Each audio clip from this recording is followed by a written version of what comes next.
Hey, welcome to the channel. Today I'm about to check out film theory, Twitter's toxic relationship with movies. And I'm guessing this has something to do with Twitter being so quick to jump the gun and attempt to cancel someone because of this, that, the third. Y'all remember when Black Panther came out? When I heard about this, I was appalled. People legit try to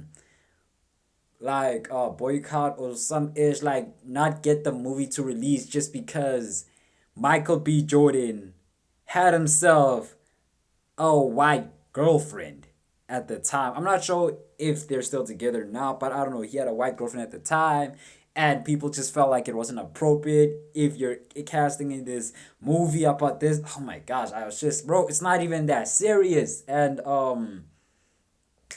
also that when was it? I forgot when it was. Apparently there was a Little Mermaid trailer. I didn't see it, but all I know is that that girl, is it DDG's girlfriend or DDG's girlfriend's sister? The singing girl, singing twin person, yeah, is in the role for Ariel, the maid, well, Ariel, and now people are like, hey yo, this ain't right. She black, she this, she that. I already said my opinions on that on a separate video. I don't know. It has something to do with Disney, and I don't know what I was reacting to, but I think I did upload it to my Twitter. So if y'all want to see that, y'all could see that. But yeah, with that said, if let's find out what Twitter's beef and issues are with movies, especially with directors and actors, and why they just so quick to jump the gun, even though it's not the app or the website itself, it's the people, the users on the platform. So yeah, it's a shame that I went on this rant, but with that said, let's hop into it. Twitter I need a cup of water. Alright, I'm gonna get it after this video. is lying to you about what people watch, and I'm gonna prove it to Okay. you. That's it. That's the tweet.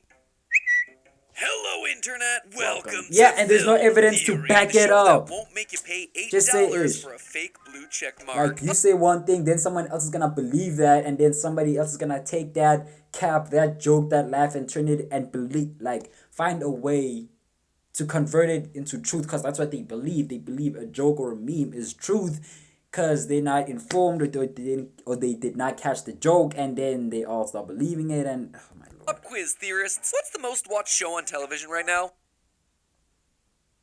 Is it Jeffrey Dahmer right now? Cause everybody talking about it. Could it be that one up with the Miles Morales art style? Is it Galactus or Galact something? I'm guessing it's Rick and Morty. Nah, they were on their break. Go on down to the comments. Make yourself a guess. And when I reveal the answer later this episode, go and give that comment and edit to let me know if you were right. Okay, for now, I guess I'm gonna lock in Jeff down. Yeah, but the hype died down recently. Dragon Thrones, I don't know. I'm gonna just lock in. Nah, it's too obvious. Nah, yeah, I guess I'm locking it in. I don't really watch TV shows a lot because I'm focusing on YouTube. It's no shame in wrong answers, by the way, because let me tell you, I did not know. If you had given me 10 guesses, I would have never gotten it. I have never heard of this thing before, but apparently it has sequels and spin-offs, and no one on the team has ever watched a fraction of a single episode. Anyway, I'll give you the answer later this episode because that's where the story ends. Here's No clue. No where clue. it begins. What does our heartbeat sound like? Mighty. Did you guys see the new trailer for Avatar: The Way of Water? Not at all. I did, but again, that's because it's my job to try and stay on top of these things. Without that, I honestly doubt I would have. I have not heard anyone talking about this movie online, and that Yeah, I didn't even know it came out 16th December. Oh, that's like what, 11 days ahead of my birthday. So interested me, considering that this is the sequel to literally the highest grossing film of all time. In case you weren't around or paying attention, I was 13 years I was ago when it came around. out in 2009, Avatar was a huge deal. It was James Cameron's first movie since his previous highest grossing film of all time, Titanic. I'm the king of the world! Oh, that was him. Not the most humble guy, that one. Wonder if we could get him to overpay for a social media platform that's hemorrhaging money like an open wound. Anyway, Avatar was basically Pocahontas meets the Blue Man Group in space. Yeah. And yet, despite the only significant challenge to this film's status as highest grossing film of all time Was coming in the form of the biggest Endgame, crossover yeah. in cinematic history, I haven't seen a peep about its sequel over on Twitter. In fact, I it's mean, like, it had a little bit of hype in 2018, 19, and then after a while, cause I'm gonna be honest. I always believed an Avatar 2 was had already released, had already dropped, but I just didn't bother to watch it, and it appears that it didn't even drop. So I was always under the impression that Avatar 2 was out. So Trended my bad. only twice this year, which is the same number of times that I've trended. And not to undersell myself. Wait, or it was anything, but trending let's be this honest, year? I am not the sequel to the biggest movie in history that made $2.9 billion at the box office. For context, it'd only take about 14.6 avatars to pay for Twitter. A solid conversion rate, to be sure. And this sequel is coming out in December?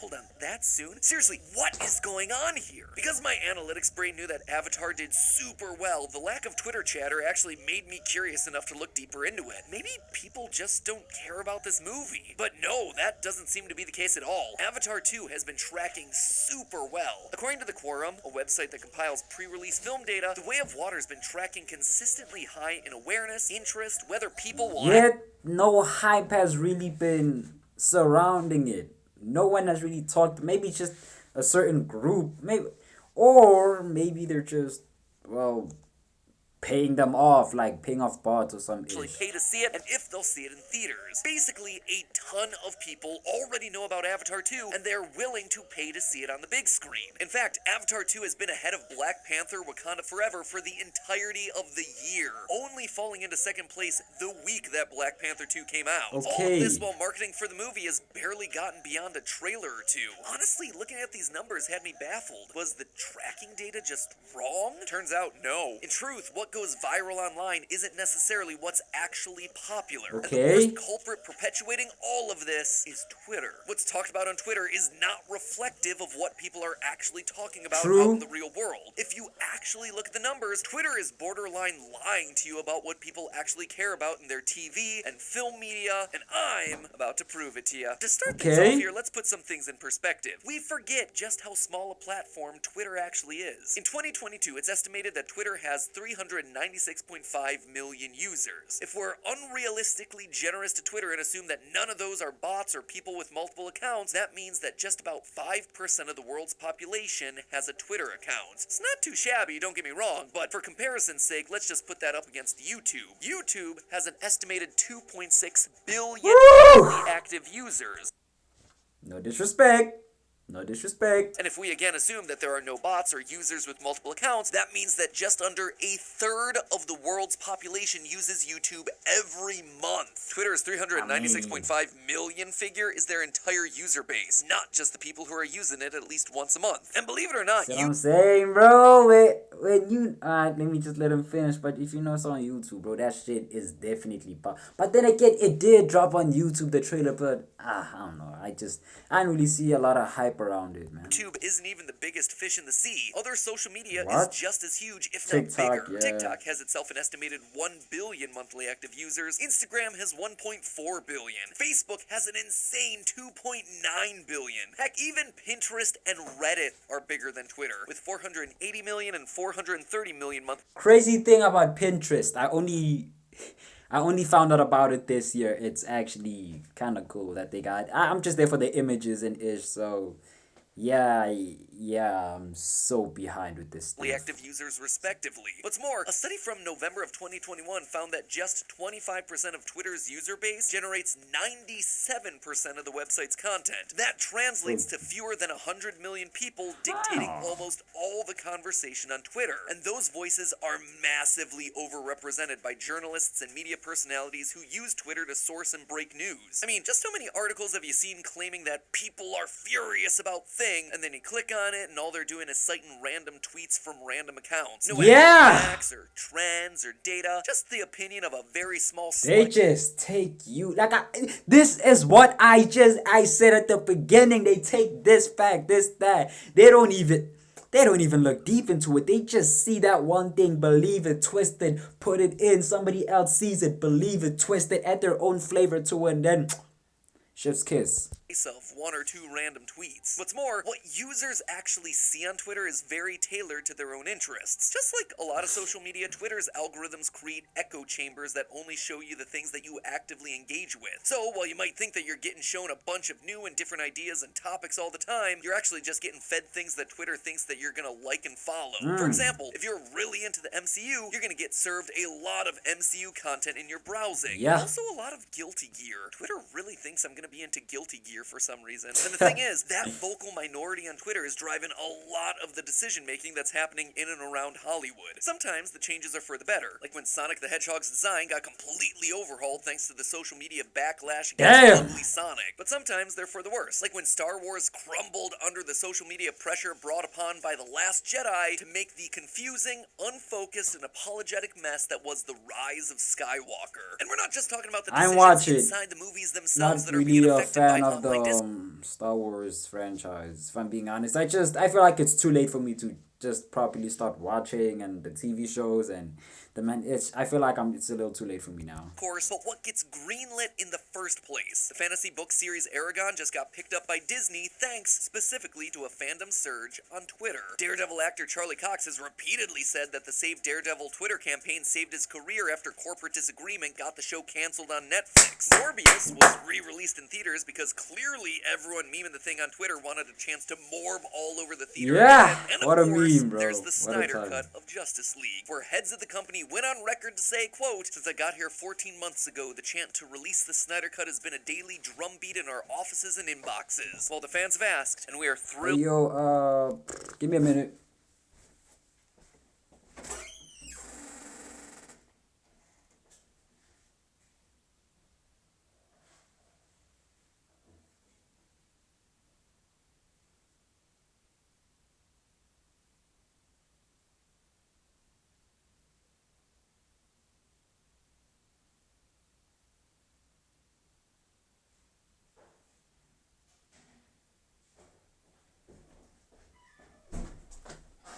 Okay.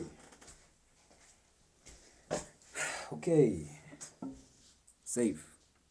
Morbius was re-released in theaters because clearly everyone memeing the thing on Twitter wanted a chance to morb all over the theater again. And of course, there's the Snyder Cut of Justice League, where heads of the company went on record to say, quote, "Since I got here 14 months ago, the chant to release the Snyder Cut has been a daily drumbeat in our offices and inboxes." Well, the fans have asked, and we are thrilled to finally deliver. The ironic part of all of that is in the aftermath that came out, the whole Release the Snyder Cut campaign was likely driven by Snyder himself and an army of bots just to get fans riled up as an act of revenge against Warner Brothers. Regardless, those are just a few examples of how this relatively small social media platform made up of a very vocal minority has historically had a huge sway in the entertainment industry. So with all of that in mind, we wanted to find out just how skewed these results can get. We needed a way to compare what people were actually talking about on Twitter to what was actually being watched beyond the Twitter sphere. Now, finding data about what's trending on Twitter is actually pretty easy. Several websites have archived that exact information by time and date. But finding exactly what to compare it against is kind of difficult. Can't exactly just look at box office numbers to gauge success anymore. Getting big bucks at theaters is great, don't get me wrong, it's just not the only metric that matters anymore. So we turned to Parrot Analytics, a data company who made their name with a software that's able to track the true demand for movies, TV, and digital media. They do this by running a complex algorithm that takes a lot of variables into account. How many people watched, in what demographics, for how long, how does this product trend in search results, where does it fall in the news cycle, even stuff like how much money are people willing to spend on this thing, and what is the tone of the search results and news coverage. Now that is a lot of data to throw into an alchemical analytics concoction, and some of it did make me squint my eyes suspiciously, but you know what, I think that it offers a valuable insight into what people are watching, and it can act as a kind of North Star for our analysis here today. Looking at their top 10 list of most in-demand overall movie as of July 2022, the results were eye-opening, to put it mildly. Sure, a lot of the list is what you'd expect. Spider-Man at the top, 100%. Absolutely expected. The Batman in the top 5, 100%. Sure,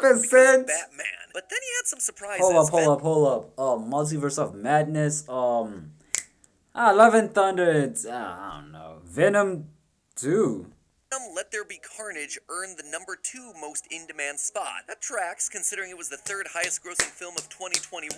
But the day it was released, Venom 2 trended for only 90 minutes. It only got itself 11,850 tweets. Now compare that to the number 1 spot of Spider-Man. The day No Way Home released, Spider-Man trended with a maximum 398,000 tweets. Its longest trend streak ran for 7.5 hours. Meanwhile, Marvel and Tom Holland were also breaking into the most trending tab with 182,000 and 131,500 tweets respectively. Game bro, Marvel Venom game 2 bro, straight. I'm just Team Marvel all the way. Can't was deny a it, bro. tenth of those. No one was talking about this thing over on Twitter, despite it being one of the most successful, highest-earning movies of last year. Meanwhile, Zack Snyder's Justice League shows the exact opposite pattern. On the day it was announced, some variation of Snyder or Snyder Cut peaked on trending with 170,000 tweets and a streak of 7 hours. On the day it was released, it peaked with 332,000 tweets and had an insane streak of 19 hours. I mean, that's on par with Spider-Man numbers. And yet, despite all of this online chatter and this massive multi-month-long fan campaign, it was only watched by 2.2 million homes the first week, with reports noting that just 36% of people who watched it actually finished it. The last one I'll call for now is... Oh, whoa, wait, yeah, why you bring up Eternals like that? I get it, I get shitting on DC, but now you gotta bring up, we don't speak up Eternals. It's just dragged. It was long, but some parts that I enjoyed them, but I'm not gonna hold you. The Snyder Cut, I did watch it. I did finish it. It was a long ass 4 hours, but I finally got to it, which was a month or 2 ago. If I'm being honest, a week ago. It was just there, so I just watched it. And you know what? Yeah, it's good. Now it makes more sense. It fills in the gaps. It fills in the blanks that I was missing from the first Justice League movie. So yes, I enjoyed it more. Did I enjoy it more than Eternals? The Eternals. On the day of its release, Eternals trended on Twitter with just over 99,000 tweets and a streak of 4.5 hours. Not bad by any means, but nowhere close to Black Widow. Black which Widow. With nearly double Hey yo, shout out to Black Widow. Even though, the amount of yeah. tweets, 193,000, and a streak of 7.5 hours on its release date. And yet, Eternals managed to outperform its rival MCU release in all metrics. In short, Twitter's trends just don't seem to consistently align with what people are actually watching, what people actually care about. Which brings us back to the question that I started off with. What is the actual biggest show on TV right now? Believe it or not, according to Nielsen ratings, the most watched show on television right now by a huge margin is this series called Yellowstone. It's a gritty drama. Wait, what the hell? Wait, what? Yellowstone? I'm sorry if I do not know it. Go ahead, call me you uncultured prick. Something like that. Go ahead. Yellowstone. If it's good, it's good, I guess. Modern cowboys and rural ranch politics with lots and lots of fights. Okay. I'm okay. Loki, this sounding cool. Okay, now I'm Loki interested in it. Of all house. They really had female scrapping, okay. Is this series called Modern Day Yellowstone. Cowboys. It's a gritty drama about modern cowboys and rural ranch politics with lots and lots of fights. The report claims that 13% of all house... Loki like Red Dead without the dead. Wait. Hold up. Red Dead, the current meta, and Walking Dead without the dead, but in the country. Households watching TV while Yellowstone was on were watching the show. This translated to a staggering 9.3 Which million was second viewers and third. during its season 4 finale in January of 2022. Literally the only thing that beats Yellowstone on broadcast TV is football. The hand egg one, not the European football. Even more incredibly, the show doesn't even air on one of the mainstream channels like NBC or CBS. Instead, it's on the Paramount Network, which used to be called Spike TV, home of CSI reruns and Deadliest Warrior. While digging into this data, at first I thought these viewership numbers had to be juiced in some way. The views coming out of TV ratings can sometimes be inflated, so I had to triple check myself. But apparently the series and its creators have made so much money for Paramount that they're going all in on the Yellowstone IP. It's spun off into a prequel called 1883, which itself is getting a spin-off about the real-life Western hero Bass Reeves. It's also getting a prequel sequel called 1923 starring Harrison Ford and Helen Helen Mirren, and another contemporary spin-off called Four Sixes set in Texas instead of Montana. There's Okay. basically an entire Yellowstone cinematic universe, and no one on Team Theorist knew about this thing. Not one. But you know who did know about it? Our parents. People that aren't on Twitter. Yeah, one of our team members actually asked their mom if they watched Yellowstone and got this text message back. Love it! Cowboys are cute! Apparently everyone they knew would watch it and talk about it. Even the dogs would bark whenever a horse would show up on screen. And as you might expect, looking at Google Trends data, the show crushes. Not even Black Panther can catch it the week of its release. But now, look at the Twitter data from when that finale aired back in January. Practically nothing. It barely broke into Twitter's trending list, maxing out at 13,000 tweets with a longest streak of just 3.5 hours. Basically, Damn. this was barely a blip on Twitter's radar. There seems to be this massive audience of apparent boomers and older Gen Xers that are really underrepresented on Twitter, and therefore the resulting trends that people talk about on YouTube and Twitch and whatever. Really, this sort of silent majority when it comes to what people are actually consuming is fascinating. Probably deserves its own theory at some point. In Hey man, short, let's as get Twitter the teeters on theory. the verge of collapse right now, I wanted to make this episode to point out the echo chamber that it keeps a lot of its users in, and the false perception that it gives about the world of content around us. I think a lot of its users assumed that this was the new water cooler, the neutral place that would serve as an accurate representation of everything happening around us, a place where people would go and gather to chat about their favorite TV shows, movies, sports, politics, whatever. But no, it is not that. It feeds you what it thinks you want to hear and prevents you from learning about things that are Exactly. important to the people around you. Sometimes those things are So trivial. in a way, it's low key like you know the people that put you on tracks, but this time instead of putting you on, they stay silent. It's the people like they would play a song in the car. You would be like, "Hey, this is a good song. What's the name?" And then they're gonna be stingy with it. They don't wanna put you on. They'll be like, "Hey, yo, bro, you got a nice fit. What brand is that?" Of course, it should be obvious, but what brand is that? What design is that? They're like, "Nah, bro, this is my drip. This is my shit." They don't wanna put you on, type of thing. So I kind of hate.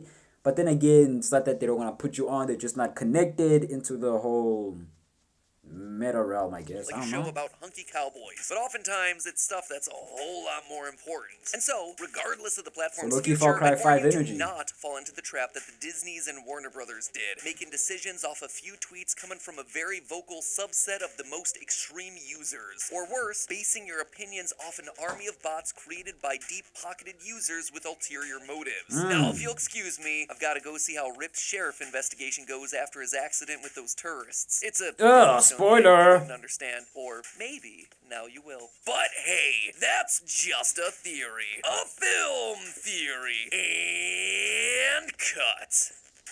Hey man, shout out to Film Theory, shout out to Matt Pat. I'm now genuinely intrigued about the whole Cowboys thing.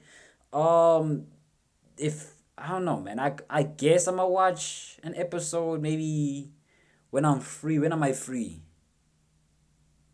When am I free? Okay, I guess I'm free on Friday. Tomorrow, very busy. Wednesday, yeah. I guess Friday is when I'm the most free, or Saturday if I have to heal and recover from the depressed thing that might happen on Thursday. But yeah, I feel like okay, I guess on Friday I can binge watch an episode or two of Yellowstone and see what all the hype is about. Cause low key, it sounds interesting because now if they're gonna have their own cinematic universe type of thing, I'm gonna be intrigued with this type of thing. I should stop. I should calm myself. I should calm myself. But yeah, I really enjoyed this video because yeah, it reveals how much truth, like how like the gap, the realm between truth and false. No, what's the word? It's another word for fake. Truth and fraudulent. Yeah, but not really fraudulent, but mischief, what happens behind the scenes type of thing, because this dude could hire a whole lot of bots just to, like, for example, the whole Snyder Cut thing, but just for him to, all of that is done just for him to, no, all of that is done just because he wants to release the entire movie, the entire cut. Yeah, it was good, this, that, the third, but that doesn't mean that's what people truly wanted. They wanted it, but they didn't really need it type of situation. As well as, yes, people may be talking about this a lot. Yes, people may hype this up a lot, but just because they're hyping it up doesn't mean that they're peaking top 10. Like this happens a lot even in the music industry. They'll be like, this guy's the hottest one right now. She's the fire, this, that, the third. Like, But then as soon as you realize that at the end of the day, they not making the numbers you think they are. They actually are type of thing. So yeah, there's the line between truth and deception. It's nothing but smoke and mirrors in these scenes. Tell another bird to another bird. I'm dragging this on for too long. I feel like Eternals. But yeah, so with that said, man, if you enjoyed the video and the reaction, please like, comment, share, subscribe. Let me know if you check out, and I'm going to do so. But for now, I'm going to see you guys when I see you guys. So, see ya.